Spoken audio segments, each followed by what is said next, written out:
Here's a math problem for you to solve. What do you get if you have $100 million, give Eddie Murphy 20% of that, subtract the cost of making a movie, then add the box office totals? The answer?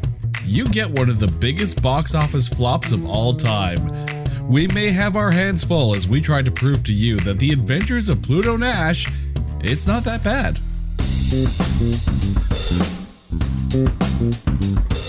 Welcome to this edition of It's Not That Bad, the podcast that looks for A grades in B movies. Now, I am going to fully admit before we even start with this movie that this may be one of the toughest episodes we have handled on this show yet, because we are talking 2002's The Adventures of Pluto Nash.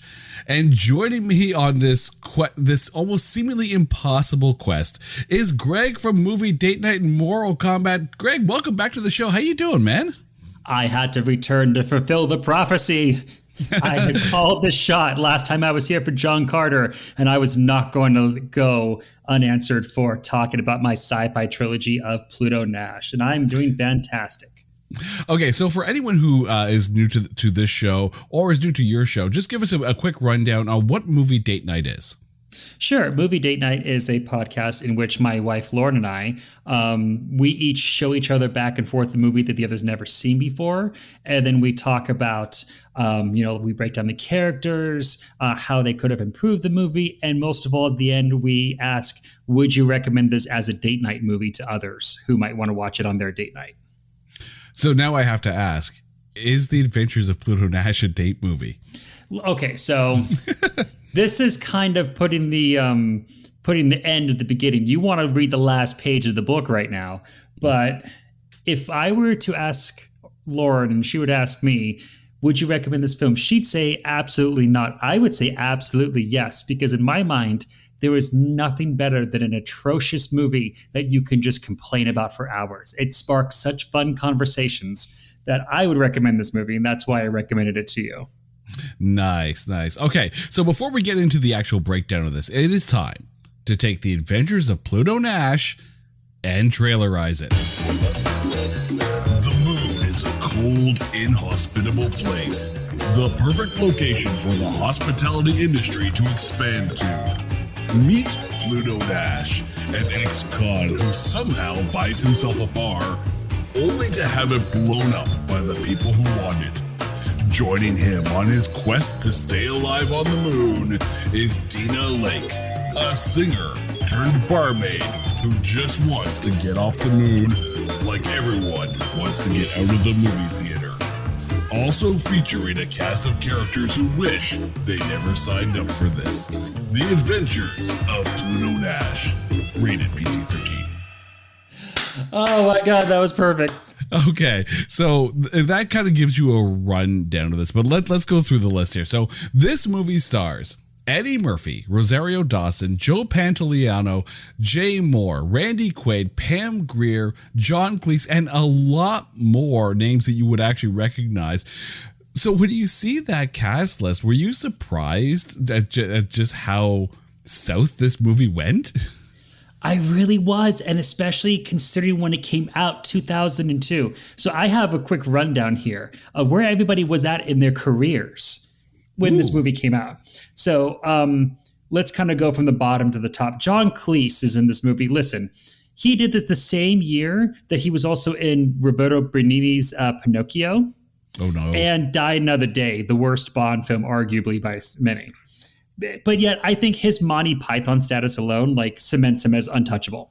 And outside of Shrek 2, he hasn't done too many other big roles after this. But whatever, he's John Cleese. He's got all the Monty Python money he can ever want. Well, I mean, there's also those little Harry Potter cameos in there too. So yeah, he had one or two of those, I think. I don't think they really did the ghost for beyond the second or third movie, really. But anyways, I don't think too far. No. I mean, with the exception of Moaning Myrtle. Otherwise, people will at me. So yeah, Moaning Myrtle, I know she's throughout it for a lot. But anyways, Joe Pantoliano, listen, he did this back-to-back with Daredevil. So he's never quite had it, in my opinion, much better than when he was in The Matrix or Memento. And those are really the only stand-up movies that he has moving forward from this, other than within the Bad Boys series. I actually didn't mind him in Daredevil. No, I'm saying that was okay, but that's where he's at in here. Yeah. Mm-hmm. Luis Guzman, listen, he's on par for this film. No complaints. Peter Boyle, still doing Everybody Loves Raymond at this point, with his few small roles here and there. I think around the same time he did Father Time in the Santa Claus 2, which, by the way, also totally breaks my mind, since he was also, I realized, in the Santa Claus 1 as Tim Allen's boss. So I'm thinking that he somehow knocked Father Time off of his roof and replaced Father Time. And I want to see that movie, which I call the Holiday Replacements, where all the current holiday figures replace their previous entrants. Jay Moore, who plays Tony Francis in this movie, this essentially killed his movie career, because he went almost completely to TV after this. Before this, he was actually in some pretty good movies like Pay It Forward, 200 Cigarettes, Small Soldiers, Jerry Maguire. This is the last major movie that he was in where he actually could say, I was one of the top 5 billed or so. Mm-hmm. So I feel like this one really killed his chance in movies, and he just went straight to TV. Rosario Dawson, this is the same year she did Men in Black 2, so she's on a lot of people's radars. She goes on to do Girls Live, eventually Sin City, Rent, so her star is really rising. And this, correct me if I'm wrong, this was shortly after she was also in Josie and the Pussycats. Yeah, well, a couple years after, but yeah, within about 5 years, I think. But yeah, so she's really starting to make a name for herself and get out there and become not so much a face, but more of a household name, I think. Mm-hmm. My notes here, I must have been really angry with this movie because I wrote this while watching the movie. I said, Randy Quaid, human nightmare, whose last good year was 96, 97, when he made Independence Day and the last tolerable Cousin Eddie run on Vegas Vacation. Yeah. It's been a while since Randy Quaid was good. Yeah.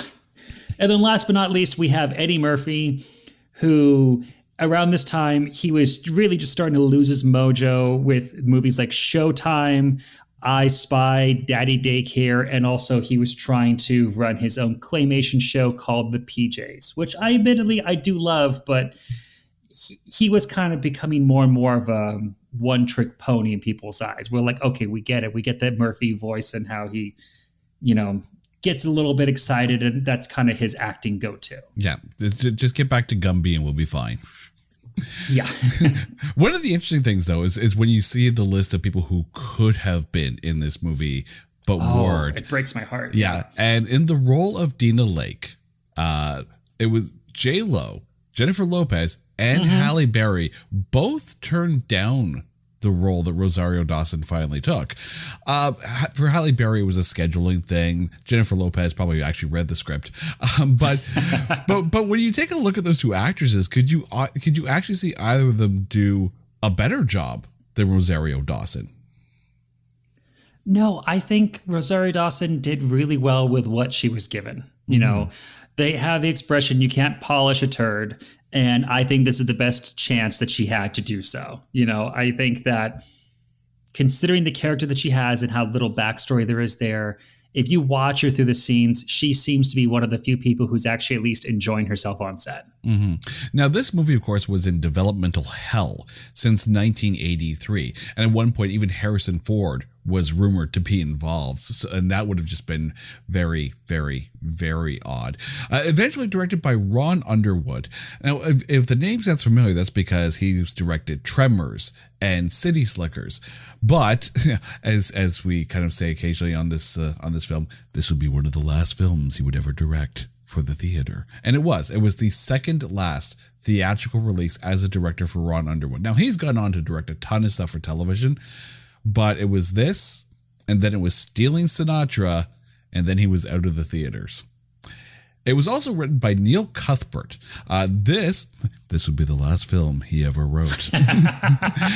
But his filmography as a writer is not that big, but you've got names like Mystery Men and the screenplay for Hocus Pocus on there. So there is some good comedic writing, talent in Neil Cuthbert. But we'll talk about whether he actually accomplished that a little bit later. And then there's the box office. We mentioned at the top of the show that this had a $100 million budget.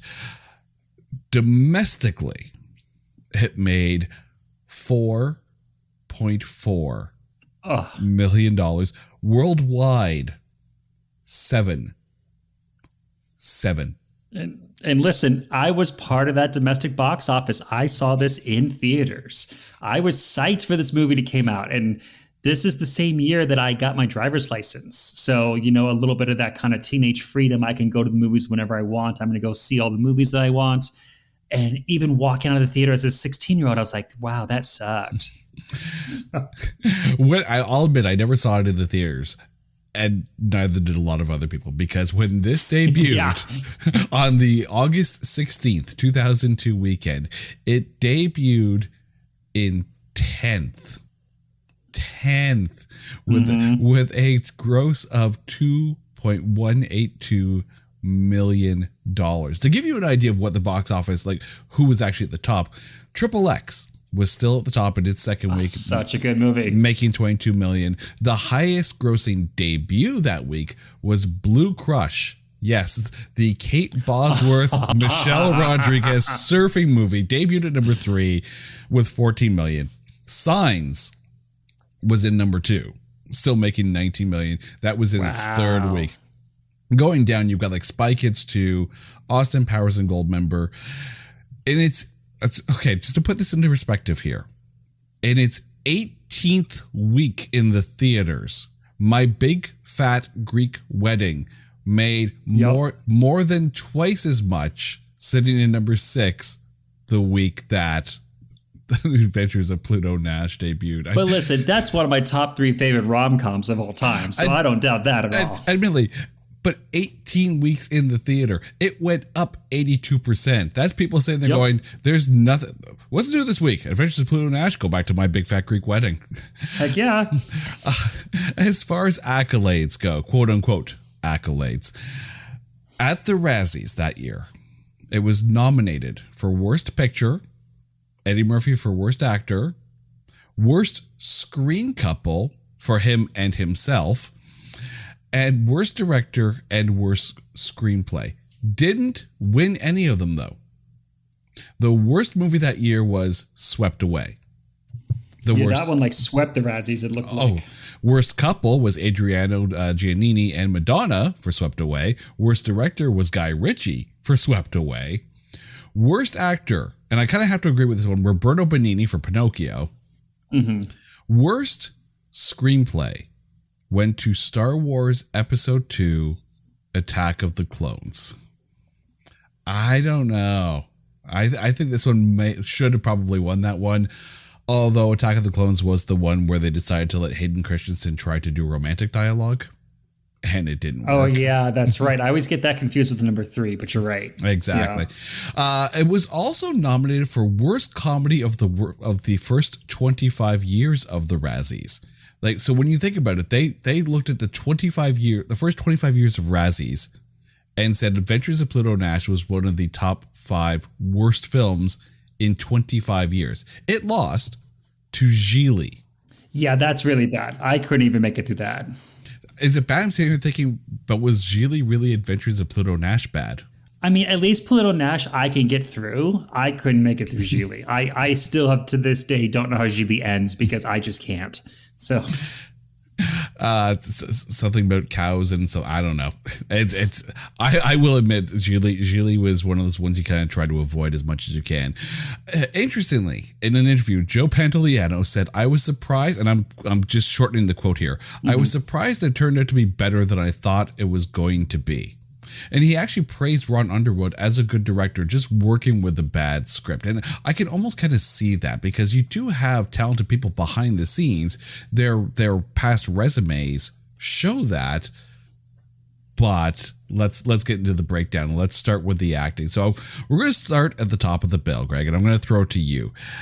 We got to start with Eddie Murphy because this is an Eddie Murphy film. What was your thoughts on Eddie Murphy in this? Okay, so you already mentioned a lot about the director Underwood and how he had troubles with this film, and some people said he did the best he could with what he had. But apparently, some of the research I did said that Eddie Murphy kept rejecting the scripts and that he would ask for a straight script one that would be more written for someone like Harrison Ford. And he said he would bring the comedy to that straight script. So when I see Eddie Murphy in here, I don't see the funny man that I'm paying my money for. I'm seeing like a comic actor trying to play serious and then kind of being forced to do a joke every now and then. His entire acting throughout the entire film is wooden as can be. Like I was almost, wait, is this the Pinocchio film? Is this the little wooden boy in front of me? Because it sure feels like it. You know, just, I don't even think Roberto Benigni would have been that bad.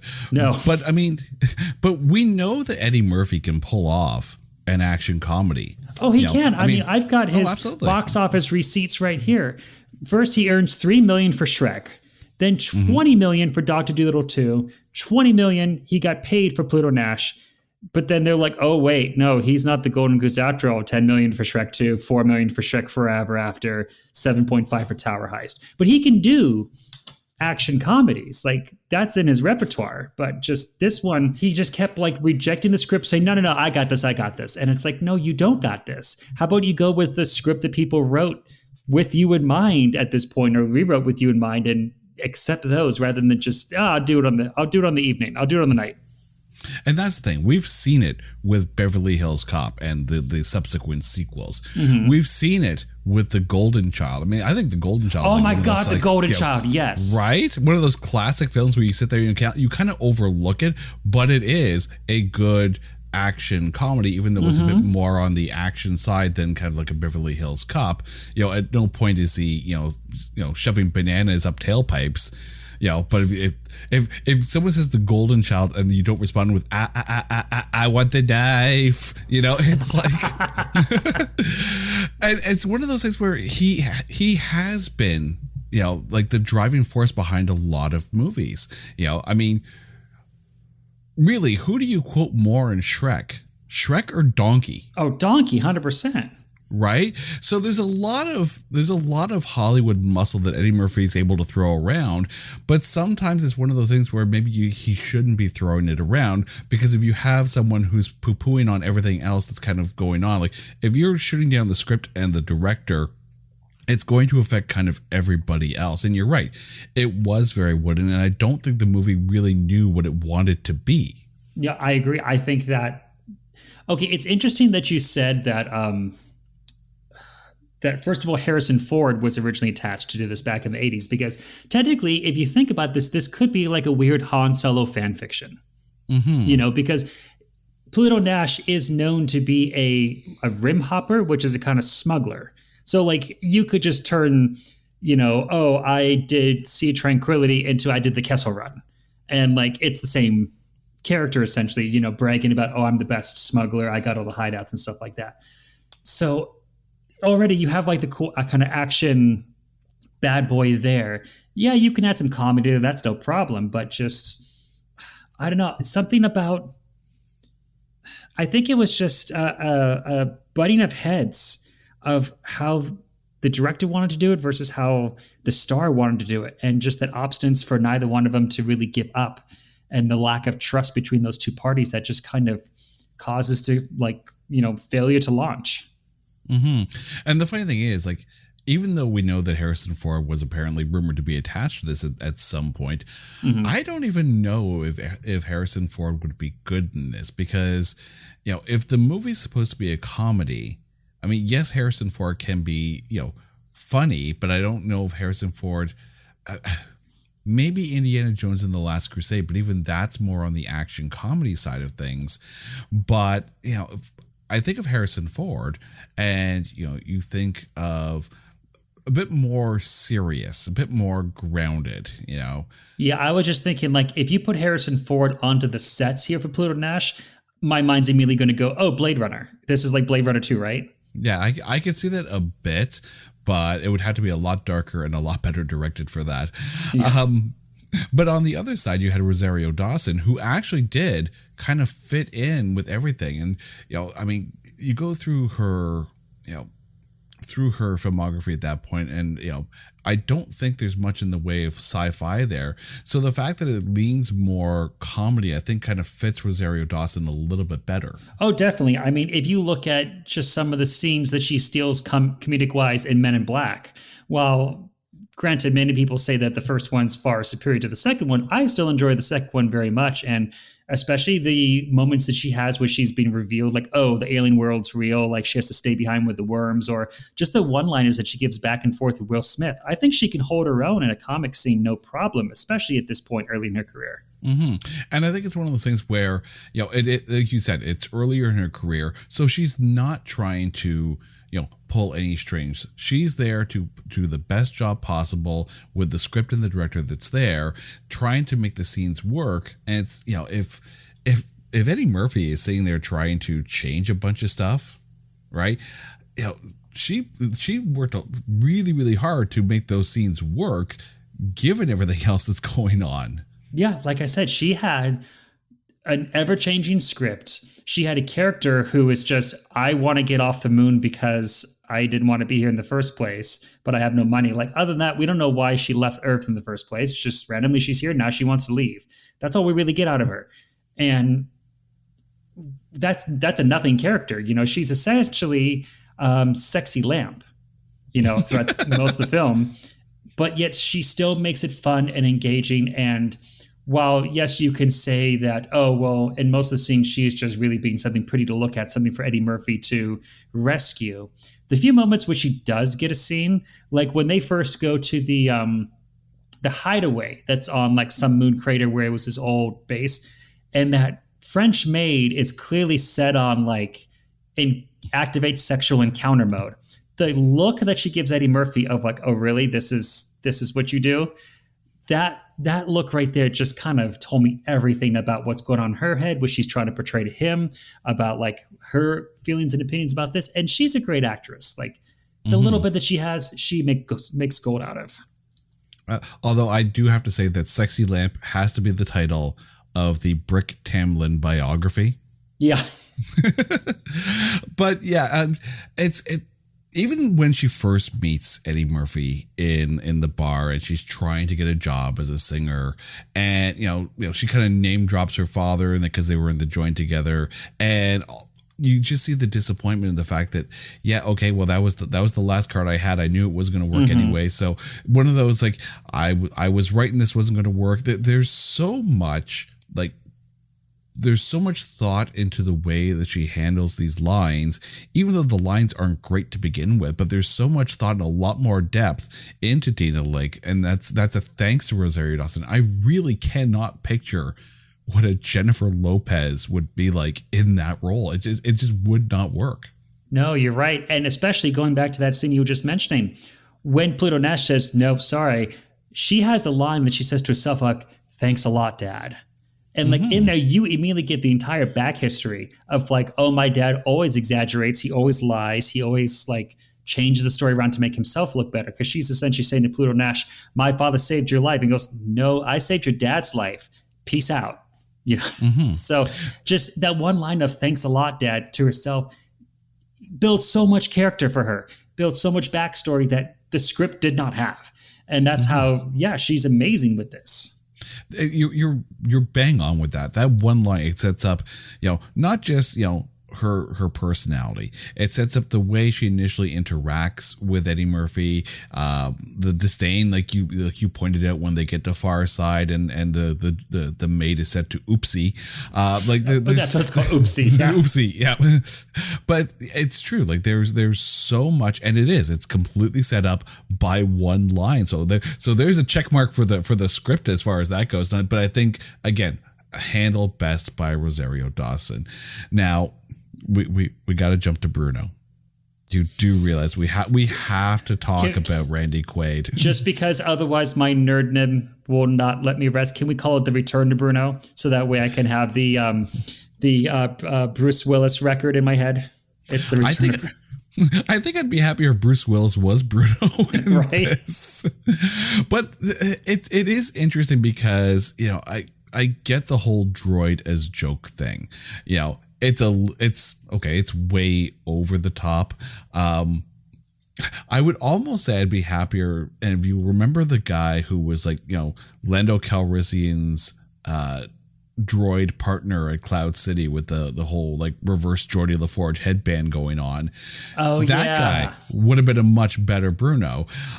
The jokes, it's funny. Bruno, I think, is the more comedic of the characters because in this movie, in this comedy movie starring someone who is arguably a comedy legend, Eddie Murphy is not the funniest person in this. I think Randy Quaid is actually, at least Bruno is funnier than Pluto Nash in this, and that's saying a lot. 100% agree. Everything that comes out of Bruno's mouth is funny, and he has so many funny scenes that like arguably serve no purpose that you can easily cut, but they're there because they're funny.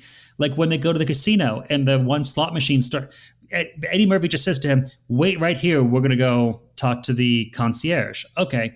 And then a slot machine comes up to him and they have like this weird robosexual exchange. And it's just funny in how he interacts with it and how he, keeps talking about his own love and sex life. At the very end, he talks about how he can't be with a French maid because he's a 110 voltage, she's a 220, and an adapter makes it so he can't feel anything. Like which just may be the funniest line in the damn movie. Yeah, but like right there, he steals the punchline at the very end of the film. After that, the only thing the film has left to do is just listen to the song that Dina Lake is singing, and then just watch Eddie Murphy smoke a cigar. That's it. Yep. The film essentially ends with a Randy Quaid joke, and that's saying something. Bruno may be, and this may be going out on a limb here, Bruno may be the horniest robot in science fiction history. Yes. Right up there with R2-D2, who keeps whipping it out and sticking it into things. He's even hornier than the humping robot from Robot Chicken. The one that goes up and just starts humping stuff. He's even hornier than that. I'm so happy you mentioned Robot Chicken because I had to go back and watch that episode from season 4 where they did the Pluto Nash Day. Yeah. I can just imagine what that was like when they saw the $2 million opening weekend. Now, one thing I want to talk about Bruno's appearance though, because something really, really bothered me this time through. So whenever Bruno or any other android speaks, there's this kind of metallic echo or reverberation in the voice that tells the audience this is not a human being, this is not a flesh and blood person, this is a robot, right? They also move in a very stiff, quote, robotic fashion, and they always have this weird, they either have the worst wig in the world on, or they have like this kind of like LED light up strip on the back of their head, right? So like everything when you look at them and listen to them says, I'm a robot, I'm a robot, I'm a robot. Bruno has this suit on, and I don't know if you noticed this, but the stitching is rivets. He literally has bolts and rivets along the stitching of his suit, and it just bothered me. He looks like a Frankenstein monster instead of a robot with that outfit. I will admit that they did, they completely pitch shifted his voice to make it sound like he was, one of Cher's backup singers. Yeah. During Turn Back Time. But I never actually noticed the rivets, but I'd have to go back and watch it again. Surprisingly, I'd have to go back and watch it again. No, just Google Bruno from Pluto Nash. You'll find the picture. Like, yeah, but that's actually kind of clever as far as the costuming department goes. But yeah, like much like most other things in this film, they're really kind of hammering over the head with a bunch of things. I didn't mind the auto pitch or the auto correct they had on the voice because I thought that was fun. It was totally fun, but yeah, the fact that he was a little bit slower than most droids because he's still a 63 and haven't upgraded. Like I like the fact that Bruno is one of those like old models of a robot, and Pluto is very for whatever reason, like just connected to it, can't get rid of it. It actually shows a layer of loyalty to Pluto Nash that doesn't really go mention much beyond that. So the fact that Bruno is so outdated, the Windows 95 of droids for him, but through thick and thin, he's going to stick with him. Like, so I actually didn't mind the character of Bruno. Randy Quaid did play a little bit over the top, but he did have some of the best lines in it. Yeah, and going to the point you made about Pluto Nash's loyalty, this entire movie feels like it's meant to be in the middle of like a serial of stories about Pluto Nash, because there's so many references that we get zero backstory on about previous adventures that he's had. Like, Dina Lake comes up and says, "Oh, you saved my father." He talks about how loyal he is to Bruno and how he can never get rid of him because he saved his life more times than he can count. And we see little hints about his old smuggling operation. And it's interesting. It almost feels like they wanted to Star Wars this. We're like, oh, eventually we'll go back and get some younger guy to be the young Pluto Nash, and then we can see how it all started. And I'm interested in that story, but not at the cost of another one of these films. If they were going for a Star Wars where they start kind of in the middle, they kind of missed the Star Wars boat and they ended up with Leonard Part 6, which was the only Leonard movie out there, complete with frogs gathering together and lifting the car and throwing it into the water. God, I can't believe I mentioned Leonard Part 6 and the fact that I've seen that far too many times than I care to even imagine. But it's funny that because if Randy Quaid is a little over the top, but it kind of calls for it, Joe Pantoliano is much more reserved. Mm-hmm. And, if this was supposed to be more of a Harrison Ford type film, Joe Pantoliano would not have felt out of place in that kind of a film. Yeah, his energy was lower than everyone else's as well, it seemed. Joe Pantoliano, I can never say his name. I'm just going to call him Joe because I can't say Pantoliano. Joey Pants. Joey Pants, right? Joey Pants, Joey P. If you see him in other films like Daredevil, which I already mentioned, when he lights the double D's in the subway to show Daredevil was here, the anger and frustration that he feels about, like, why can't I catch this guy? That's the kind of level that you kind of want from him. But here he only gets about 70% of the way to that, it seems. And I mean, he's supposed to be, a goon who's hired to kill these people or else his life will be forfeit. And he knows that. And yet he's kind of like, okay, get out the car and go get him. Hey, Jay, he's over there. Go get him. And make sure you prove that the body's there. Like, that's kind of the level that he's bringing. It's like, you can get a little bit more excited about this. As far as the disconnect goes, as far as the ruthlessness he's supposed to show, that kind of, in a weird way, it makes sense. Because if you think about the dynamic between, Rex, the main guy that, that's kind of behind all of this,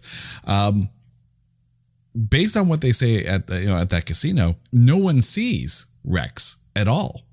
Yeah. So his only his only connection to Rex would have been through Belcher. So for all he even knows, Belcher's the guy who's actually pulling the strings and pulling some weird things. So if you don't know and you never see the person that you're working for, the person who says, I need you to go blow up this bar, kill this guy, and get this for me, but you've never seen him, I can see how that would actually affect the amount of energy you put into going after, putting your own life on the line and trying to kill someone for someone you've never met. So again, much like Rosario Dawson, there's if you really look into it, there's a layer of depth there that just shows the working dynamic between Rex and Joe Pantoliano's character. Yeah, I think the only time that he really ever gets any kind of reprimand is from the kind of second in command, whose name I can't remember right now. That'd be Belcher, yeah. Yeah, he grabs him by the shirt, if I remember correctly, and kind of like roughs him up a little bit, just like shakes him, saying, you get back out there and you finish the job. But like, you're right. Like, if my boss's boss is literally like essentially a Dr. Claw from Inspector Gadget, like I've never seen but like the back of a chair for him, like maybe you start to think, he doesn't really exist. He's a Santa Claus and I'm just working for nothing. Now I'm trying to picture Dr. Claw is a better Rex. Yeah, he is. Better voice, too. I'll get you next time, Pluto. Next time. Oh, you do that well. A little too well. Yeah. One of the guys you mentioned at the beginning of the show was Peter Boyle, the guy who played Roland. I loved him. I thought he was an absolute gem in this. Like, he, to me, is the perfect retired, Secret Service, FBI kind of guy who's going to use his connections to figure. Like, there's just so much to like about him. Yeah, I agree. He fits that bill to a T. I have really no complaints about his role in this film other than he is in it too little. He's in about 2 scenes and that's it. He does the pool scene where he gives the audience the tiniest little bit of a bone about what the actual plot is. About, the cloning going on. And then he brings Eddie Murphy a spacesuit and gets shot in an elevator. That's one of the things, like, his death really kind of got glazed over. It's like hop in an elevator. Here's this guy he's trying to get information from. It's like, it's not like the old days. You used to know who your friends were. Boom, he's dead. And then it's almost like they never really brought it back. It's like if this was the guy that Pluto felt comfortable in going to get information from, and you find out he's dead. Or did Pluto even find out he was dead? I was going to say, I don't think Pluto knows. I think that's one of those side bits that just happens. There's these little threads that like they pull this, and nothing ever happens with it because it's a grandiose film, but they try to condense it because apparently the original cut of this was 3 hours long. And then, of course, they had to scale it back and do massive reshoots. So, yeah, there's so much missing from this. And I think Roland is definitely one of those characters that needed to be explored more. I mean, he feels like the old partner that Pluto's been through forever with, when I look at him, I'm actually reminded of the character Sullivan from the Uncharted series. He's the guy who used to go on adventures and now he stays on the boat, handles the radio, and pulls the car around when you need him to. Kind of guy, he's a little bit too old to actually be in the rough, run and gun part, but he still wants to be part of the adventure, even if it means that he's got to put down the vending machine pizza for 2 seconds. I really wish they'd explored that Roland Pluto relationship. Like was Roland Pluto's point guy when he got out of the joint? Did Roland know Dina Lake's father? Because of course, they had spent time together in prison. There's so much more that they could have done with Roland, and they had the perfect guy for it. More Peter Boyle makes this a better movie. Right. I mean, if you ask me, I think the relationship, especially considering it's Peter Boyle, might have been that one time Peter Boyle, a.k.a. Roland, did a dirty cop thing where he took a payment and looked the other way. And that's when Pluto Nash caught him, or Pluto Nash was part of that. And so that's how they kind of have that history, that kind of trust of I can bust you for this, but I can bust you for this back equally. You tell on me, I tell on you. And that kind of builds a friendship. So I think, like I said, it feels like a serial that we're only in the middle of. We get this tiny little glimpse of these, honestly, potentially fantastic character backstories. And we get none of that. Is it weird I can actually see a Pluto Nash franchise as more of a film noir? Mm-hmm. Oh, definitely. More, and again, going back to one of our earlier episodes here, more in the vein of The Spirit, where it's a bit darker. You've got more of that, underworld type characters, a lot of bit more and then you can still have it in that sci-fi realm. Maybe don't make it look like The Spirit, but just something a bit more film noir, because this was very much kind of almost one dimensional all the way through, and it could have had a lot more depth. Yeah, all I want is for this movie to be remade, but better. I heard recently somebody say, and I forget where I heard this, I wish I could remember, it was on some other podcast, where they said, the problem is that Hollywood keeps remaking films that were good. Why don't we try to remake films that were bad, but fix them? Because there's great gems there and great potential, but no one wants to tap them, because if it proved it failed once, no one would take the chance on it again. But I think this is one where they actually does deserve that second chance. And the thing is, before we get into talking about Jay Moore and the rest of the cast here, as I was watching this, it reminded me of one of the characters in a series of books that was written by sci-fi author Ben Bova. It's the Sam Gunn character, and I just want to read you a very quick description of Sam Gunn, and it's not long, but it says, former NASA employee, astronaut, entrepreneur, and interstellar rascal. When not hitting the sack in zero gravity with an evil seductress, he's out convincing Earthside moneybags to buy up interplanetary real estate. Now tell me, that doesn't sound like what maybe they wanted to do with Pluto Nash. That's, if you didn't tell me that was Sam Gunn, I would say that's Pluto Nash to a T. Yeah. And that's like you have characters that are written that would very much inspire a Pluto Nash. There's the Sam Gunn series that's done by Ben Bova. It's 2 books. You can get them both in the Sam Gunn omnibus. Harry Harrison most people probably recognize him as the author of the book Make Room, which was then turned into the movie Soylent Green. Two of his biggest book series were The Stainless Steel Rat and Bill the Galactic Hero. And both of those characters had characteristics that you could easily put into a Pluto Nash series, which, by the way, for the record, I have been wishing for a Stainless Steel Rat TV series, Netflix series, movie, whatever they got to do with this. That needs to happen. But I would be fine is if they took the world of Pluto Nash, borrowed from Sam Gunn, the Stainless Steel Rat, or Bill the Galactic Hero, and made a much better production. Anyone who does this now, you're welcome. I'm going to try and manifest this into reality. But while we're manifesting a much better Pluto Nash, do we put Jay Moore into it? Because, the Anthony Frankowski, Tony Francis, role, it works at the beginning. Like I liked the fact that, Pluto Nash comes in, saves, let's be honest, saves Anthony Frankowski's life, right? And then we don't see him for like an hour and a half later until he comes up as like, okay, I'm gonna call him my chips now. He just seemed like he needed a bit more development. Although I did like the whole Pluto getting him to go from Anthony Frankowski doing whatever the heck he was doing in a kilt to actually becoming like an Italian style crooner on the moon. I disagree. I think that was just the right level that they gave him there, where it shows Pluto having some kind of an initial friendship or relationship with him. He does something that benefits Anthony, aka Tony, and he saves his life. And then later he comes back and says, "Hey, I saved your life. You owe me one." I feel like that's nothing but Pluto's like entire weekly schedule. He's just constantly out, like just getting favors so that he can cash them in constantly. And this feels like kind of a short and easy one that he gets. But yeah, I mean, could have Tony Francis come in maybe a bit earlier and been a bit more part of the team? Yeah, you could. But at the same time, if you think about what he actually does for him, it's very little. He says, okay, well, I could put you on this elevator that then you can jump to this other elevator to get up. Oh, we already been arrested, so it doesn't matter.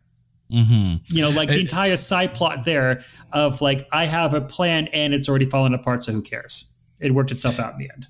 Exactly. It's almost like the favorite chip that just doesn't cash in. When you think about like the Godfather movies, there was that one character, and it's been a while since I've seen the Godfather, so bear with me on this one here. There's the one character who who wants to have the music career, and of course, like the family helps him kind of get to that point. They could have done a bit more maybe with Frankowski, but it's tough because they set it up and then it was just almost like a flop, right? Like, I'm going to get you in, but it's not going to work anyways. It was almost like a fake out. Yeah. Well, same thing also with when they have Rosario Dawson go to break out Bruno from like the little, casino jail. Eddie Murphy literally gives her money and says, go bail him out and let's go. She goes there. She says, I'm here to bail him out. They're like, no, we don't have the invoice yet, so we can't have you do that. So then Bruno just has to break his way out and punch the guard.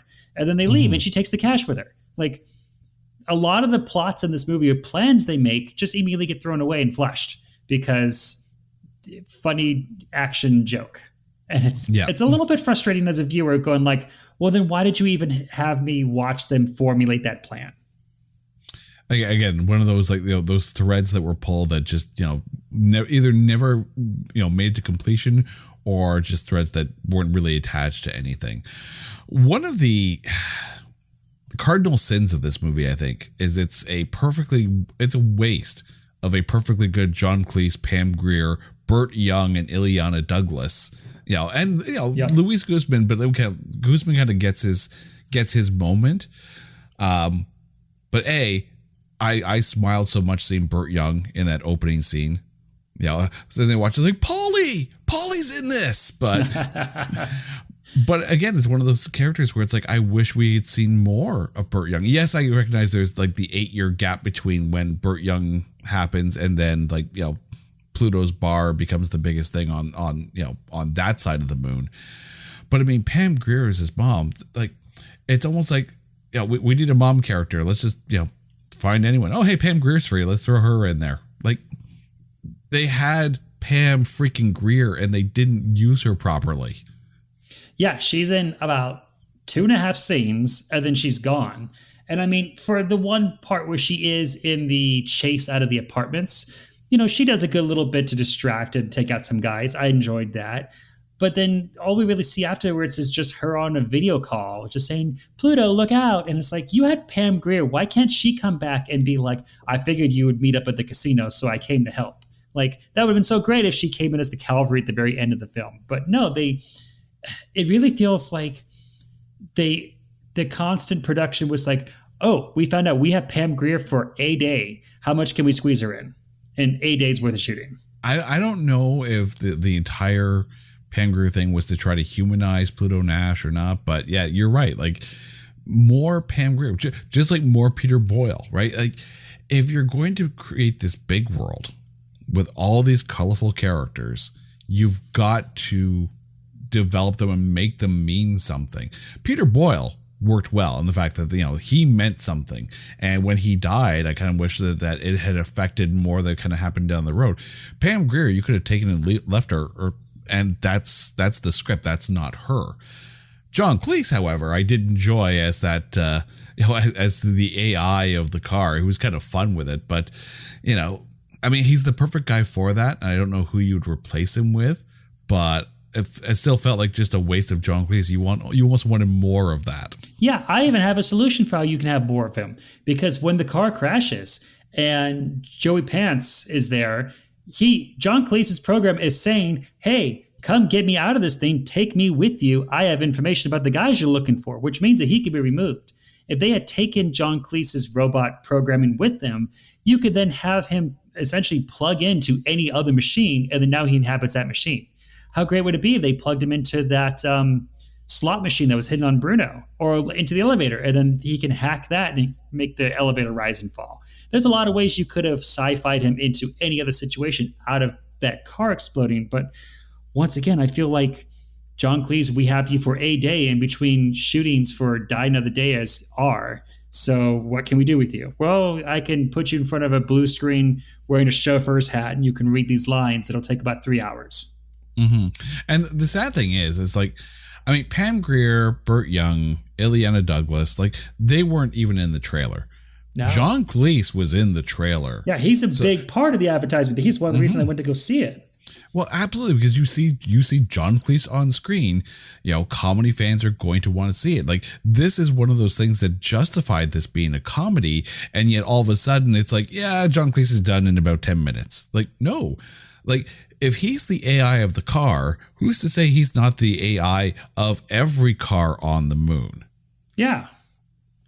Like, if you think about The Good Place as a perfect example of this, you've got the AI, for the life of me, I can't remember her name right Janet. now. Janet, exactly. And there's just basically a series of different kinds of Janets. I would love to see a different series of John Cleese AIs throughout the entire moon as being the interface that they use. If you have John Cleese, and all you got to do is put him in front of a green screen and then CGI him into wherever, use John Cleese properly. Or how great would this be? What if John Cleese is Pluto Nash's personal virus, where he plugs it into a machine and then that takes over, and then he can tell John Cleese what to do? So he steals the car, plugs John Cleese into the ignition, and then John Cleese goes, "Good afternoon, Mr. Nash. Stealing into the car, I see." And then he goes, Exactly. Like, just more of, because if you're going to put him in the trailer, it's got to be big, right? It has to be. Because it's John freaking Cleese, and you're clearly using his, the weight of his career as a way to push this as a comedy movie, and it felt almost like a letdown how little John Cleese we got. It just, I agree. I first became a fan of Monty Python around the start of high school, so I would have at this point, watching it in 2002, I would have been like knee deep in Monty Python stuff, like going over The Life of Brian, Quest for the Holy Grail, all that. So to see him now in this movie and recognize, oh, that's John Cleese, especially as a new fan, I was psyched. But then, he maybe has 5 minutes of on-screen time, and that's it out of this 90-minute movie. Really Admittedly, he's some of the funniest 5 minutes of the film. I'll absolutely. give him that. But it's John Cleese. It's hard not to. I love that you mentioned how, like, you know, got into My Python in high school, and that's kind of a driving thing, because when you watch this movie in 2002, some of the jokes, they're kind of funny. But when you watch it post 2016, and when you realize that Hillary Clinton is on the money, and there's a Trump Realty on the moon reference. Well, that was going to happen no matter what, you know. Well, yes, but this movie plays very differently, you know, 14 years down the road. And it's like, and the fact that you also have like an uncredited appearance by Alec Baldwin, it's just like, there's just so much. So you sit back and go, oh, that didn't age well at all. Or was it the perfectly called shot that nobody expected? I don't know. I don't think, you know, anyone's going to sit there and say, well, Pluto Nash kind of Simpsoned the future out of this, right. But only the Simpsons can Simpson the future. But there's some references there where you're just like, oh, well, that aged interestingly. Mm-hmm. Let's talk about Ron Underwood here, as far as the directing goes, because we've mentioned that this script has been not the best. You know, when Joe Pantoliano is basically saying like, yeah, it turned out better than I thought because they weren't working with much, and it's not the director. You know, how do you as a director, an accomplished director who has done like City Slickers is a classic. It's an absolute classic. Mm-hmm. Oh yeah. You know, and then you have to sit there and look at the script and go, oh, we're doing this today. Like. To you, how was this film directed? I think this film was directed where... Okay, so the way I view this, for a while, I was a substitute teacher. And, you know, being a substitute teacher, you go into a classroom with essentially a script of like, here's how the day should go. You should hit this point, and then this point, and then this point. And if it all goes well, it'll all be done by the end of the day, and they won't have to worry about homework. But then there's always that one or two students who's like, nope, not doing that. And they just choose to disrupt everything. And you're constantly trying to guide the ship back. I feel like that's kind of what was going on here. I feel like he had a lot of forces, Eddie Murphy especially, trying to guide the ship away from that, trying to derail the lesson plan. And he just kept trying to pull it back towards what his vision was, what he wanted to do. And just... I don't want to say the expression too many cooks spoils the soup, because I don't really think it's that exactly, but it's kind of along that way of, you know, when one hand pulls the steering wheel to the left and one hand pulls to the right, you end up in a tree. Yeah, no, it's the script didn't do them any favors whatsoever, because as we mentioned before, you have these tangents, these angles, these storylines where they start to go somewhere and then they don't. Right. It felt to me, and this is kind of more of on a script point kind of thing, is that they tried their best to create this, you know, oh, wacky zany things happen on the moon. But instead, it's almost like they needed to develop Pluto Nash more as a character, because it felt more to me like, OK, so all these crazy things are happening and Eddie Murphy has to deal with it. You know, No, like, who's Pluto Nash? Why should I care about him? You know, we got a little bit of that in that opening scene. And as we're watching that opening scene where he comes in to, you know, kind of throw a little bit of his reputation around to save Tony Francis there, you know, I'm like, okay, this isn't too bad. And then it just got wacky and zany, you know, with, you know, everything from horny bodyguard robots to, you know, maid droids set to oopsie to, you know, deaths that led to nowhere and unused characters and who the hell is this person? Like, narrow it down, make us care about Pluto Nash, tell us who Pluto Nash is, rather than just say, hey, he's this guy, he owns this bar, and why should I care that it just got blown up? Like, why? Just, you know, why? The other interesting thing about this film is that I just kind of realized. So one thing I enjoy is whenever sci-fi films take a stab at future tech, like what's going to be the cool new gadget that they have that we wish we could have.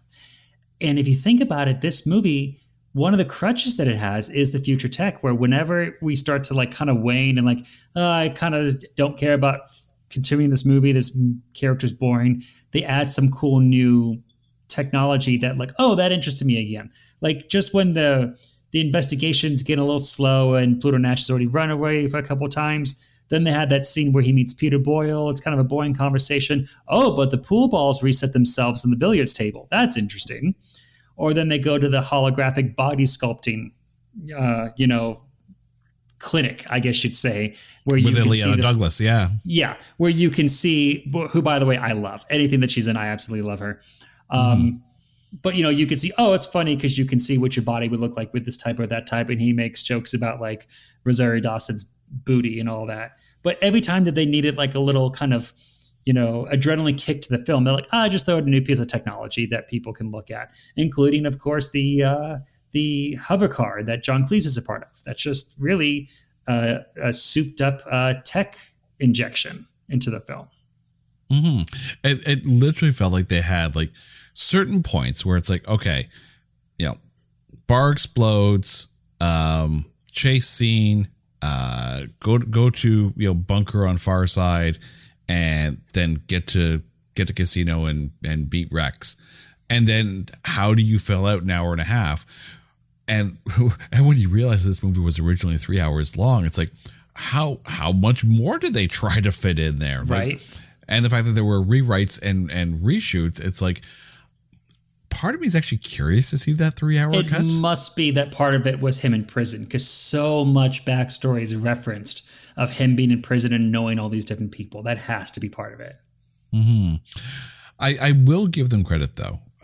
Like in some of those scene setting flyovers of the moon kind of thing, where you see like all of the city and whatnot, like that kind of stuff looked really, really cool. Oh yeah. Even though some of the sets, and maybe this was just me, right, on a technical standpoint, is that the lighting of everything felt just flat. There was no dynamic lighting. There was no, if this is supposed to be the moon and, we're looking at the, basically what's the underworld of the moon, right?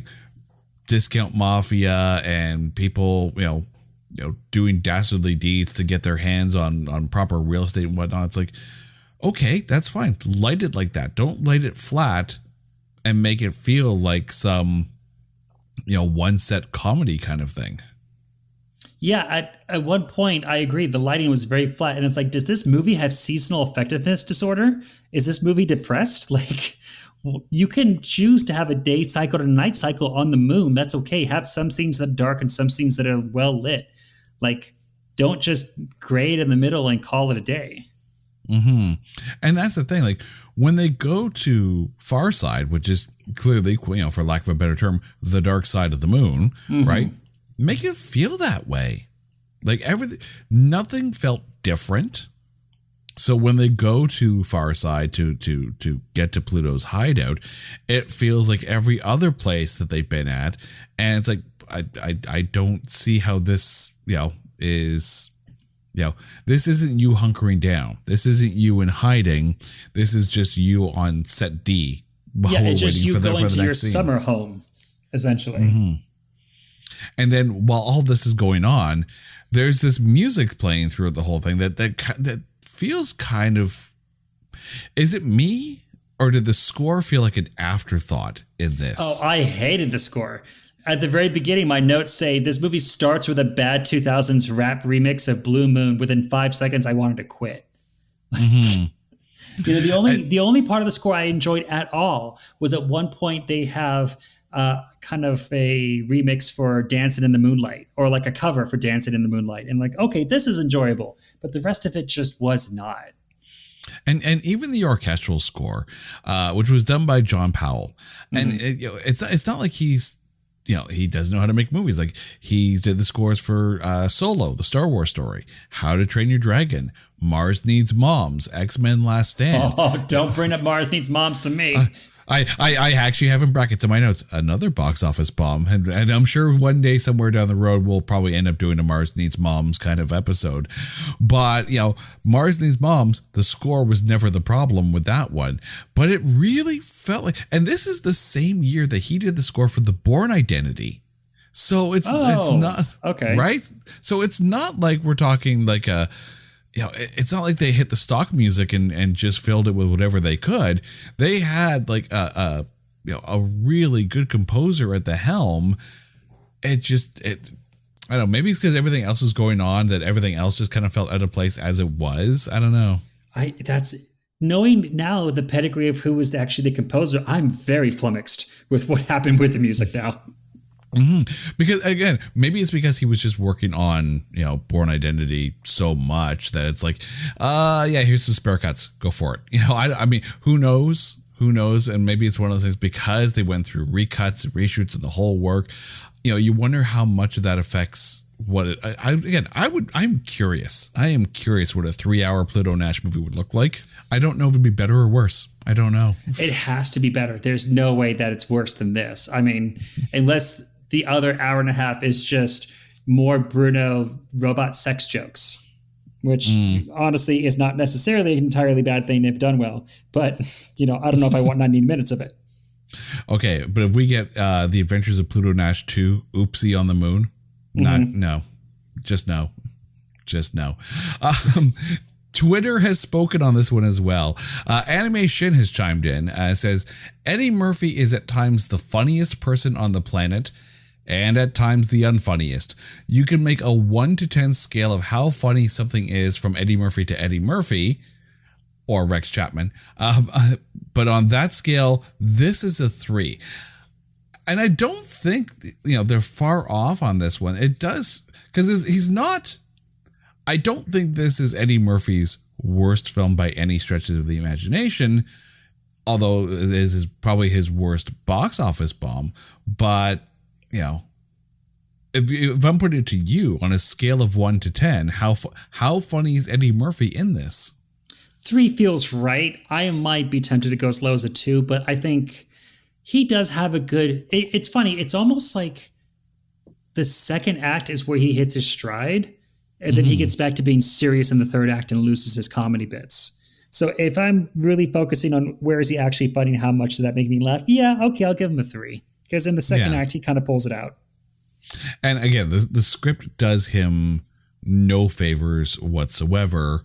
And if there's tension between him and Underwood on set, then Eddie Murphy's just going to do what Eddie Murphy's going to do, and no one's going to tell him otherwise. Okay, the FJ podcast has chimed in as well.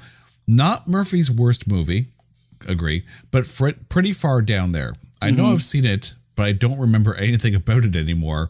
Just the lingering sense that I hated it, that I have no interest in seeing it again, and that Rosario Dawson looked incredible in it.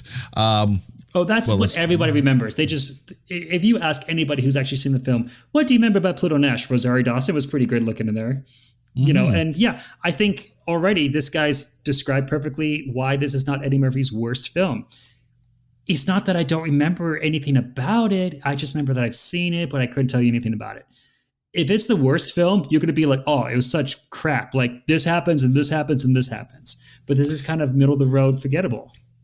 I will say that I'm glad they didn't go for the cheap, we're going to put Rosario Dawson in it and we're going to just completely sexify her just, for viewers. Right. Her costuming, everything is just it's in character.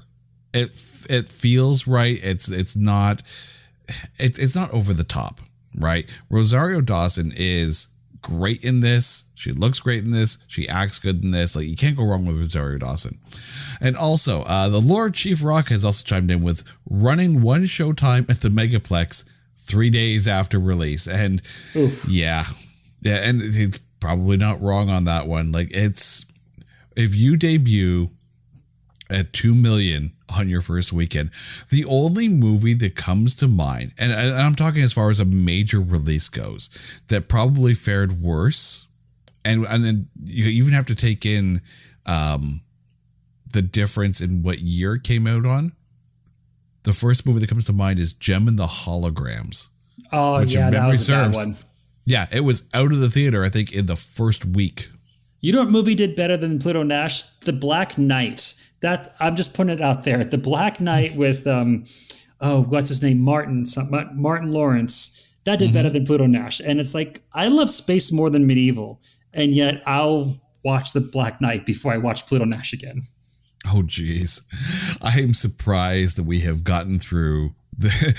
We have talked for over an hour about the Adventures of Pluto Nash, which is, I'm sure, more than anyone, has ever thought about talking about the Adventures of Pluto Nash. But it comes to the point where, Greg, it's time to name your MVP, if there is one, of the Adventures of Pluto Nash. It's kind of not. Okay, so I have an honorable mention and then an MVP. Honorable mention goes to John Cleese because he has such a short runtime, but he does so great with and so enjoyable with what he does have and what he does present in this film.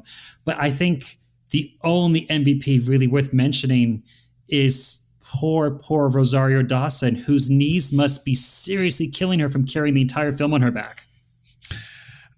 I weighed this between two people, and Rosario Dawson was one of them, because I agree she's an absolute gem in this film, despite everything. But not a hologram. But not a no. Oh God, you know what's going to happen, eh? That gem in the hologram, it's going to be a show in 2022 that we have to do. I fully recognize that. I'm down. But my MVP has to go to Joe Pantoliano. Wow. There's just, I mean, yes, he doesn't make it to the end. Sorry, spoilers. But there's just something about his character in that, in the world that they're supposed to be in, lunar underworld dealings, right? And he's, the for lack of a better term, the hired muscle by Rex and whatnot.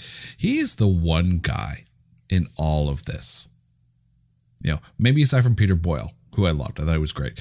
But the one character who, if you changed everything else about this movie, he'd be the one guy I don't want changed. He's perfect in that role. If it was flushed out more and given more weight, I would still want Joe Pantoliano in that role. But yeah, Rosario Dawson definitely gets an honorable mention. But yeah, no, for me, it's Joe Pantoliano. Nice. Now, before we wrap up, I have one thing that I have to mention before. Otherwise, my nerddom rage will just overflow and I'll explode. The entire conceit of this movie is stupid. So, Alec Baldwin is supposed to be this mafioso guy who decides, I'm going to make a clone so that I can control him. And it'll be a clone of like someone who's got the skills to be able to run this operation. So that way, like, I'll have an alibi and this guy can do all my bidding for him. And yet the clone clearly is able to turn around and kill him. Wouldn't it make much more sense to get a top of the line robot that you can control that doesn't sound like a robot? I thought it would have been genius because all the robots has that weird kind of auto-tune thing, like the Cher auto-tune. Wouldn't it be genius if at the very end, the chair turns around and sure, it could be Eddie Murphy that looks like Pluto Nash. That's fine. But instead of being a clone, he's a robot, just super top of the line where he doesn't sound robotic, but he has the super strength. And at the very end, Bruno even mentions when Eddie Murphy makes him manager, no robot's ever been in management before. So it would have been a special surprise to have a robot be a mob boss that actually turned on Alec Baldwin. So just saying that the entire thing of being a clone, like, oh, I'm going to make a clone so I can control it. Oh, it killed me. I mean, they even alluded to the various models because Bruno, of course, is a 63. They even mentioned about, the 65s, can actually keep up and whatnot, or can actually listen and think at the same time. So you have that almost backstory of how much more improved the droids are. So why not play up on this movie? Could be better. It could be amazingly much better. Oh, absolutely. But I think you're right. I think it's one of those things where if anyone ever went to a major studio and said, I need $100 million so I can remake The Adventures of Pluto Nash, how fast do you get kicked out of that room?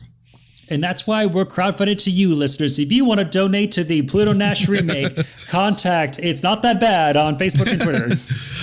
I am not putting that Patreon out there. There is no Kickstarter for Pluto Nash 2 Electric Boogaloo. I would be shocked. By the way, we're going to keep that title, but I'm going to change it to Lunar Boogaloo. Ooh, I like that. Lunar Boogaloo. Also, I have to bring this up. Okay, because the first time you were on this show, we talked about Mac and Me. Oh, I love that movie. And we had to discuss the McDonald's flash mob. I was hoping we'd talk about the dance scene in the club. Yes, go. What the? It's nothing but like I wrote down the word sword arms. They're just thrusting their arms in sharp angles in random directions, hoping to not pierce somebody. Sword arm, sword arm. And apparently, I think I heard somewhere that this actually is a named dance move called like the Jupiter Jive or something like that. Are you? Tell me this isn't a real dance. No, I think they made it up for the film, and like they were trying to be as deep as that. Like, oh, let's do the Jupiter Jive. Because that's that. I'm watching this, and I'm just like, does Greg like movies with really odd, out of place dance sequences in it? Yes, I do. I want to remind you and any listener at home, dancing is supposed to be a metaphor for how well you are as a mate in the mating process. So if you're doing sword arms and thrusting hard at random angles, try not to hit someone in the face, that's going to be an ouchie time later on if you go home with that person. Maybe don't. The last thing you want. It felt like a Klingon mating ritual. I'm not going to lie. Yeah. It was very violent and very upfront there. And yeah, like it's not successful if you don't break at least 3 bones. You know. Yeah, it was almost as bad. Like because it was so out there, you almost wanted someone beforehand to go. And now in time when sprockets will be dodge. Oh, yes. By the way, if they ever make a Sprockets movie, Dana Carvey would still be perfect for that. Are you kidding me? If they ever do a Sprockets movie, but Sprockets as set to to the music of Rammstein, you're picturing it now, aren't you? I really am. It's beautiful. Greg, thank you so much for this. Where can listeners find Movie Date Night? Thank you very much for having me. Yes, you can find Movie Date Night on Facebook and Twitter at Movie Date Night. And also I'm part of the Mortal Kombat group. That can be found at Mortal Kombat, Facebook and Twitter. And a reminder to any of those who are listening soon, on December the 17th, we are doing a charity stream where we are going to play a D&D game. And listeners can actually donate to affect the game. You can pay something like $5 to give someone a health potion, to summon a dragon, to randomly cast magic missile to attack everybody, whatever you want. It all goes towards a good cause for mental health awareness. And if you've been listening to the Major Mixtape podcast, you've heard that promo as well. So be sure to tune in for that one. Greg, thank you so much for this. Hey, anytime you have a really bad movie you want to watch that hopefully has a dance scene. I have an entire library shelf of that. Don't tempt me with a good time.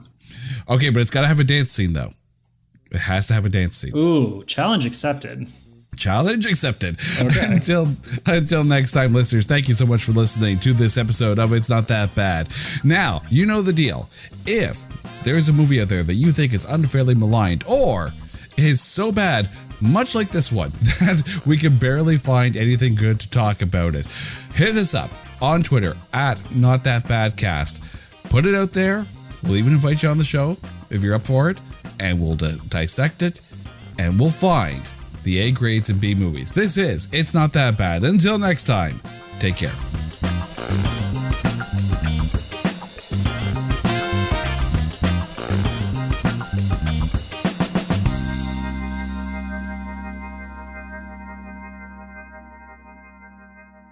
What's up, Combat Crew? Matt here from the Mortal Kombat Podcast, and I wanted to take a second to let you all know that on Friday, December 17th, starting at 4 p.m. Pacific Time, we will be hosting our annual charity stream live at twitch.tv/naturalhattrick. That's NTRLHATTRICK. And this year, we will be raising funds for Heart Support and their mission to make mental health care more accessible for all. We will be playing a custom 5e D&D game where your donations directly affect the game. You can cast creatures to battle our heroes, cast spells for or against them, buy a mystery token to put down the Plinko board, or summon a mighty dragon. And we are setting out to raise $1,000, and we would love to have you come hang out and have some fun with us. And as an added bonus, if we make our goal of $1,000, the folks from the podcast will be doing the One Chip Challenge live on that stream. Seriously, Google it. It's pretty wicked.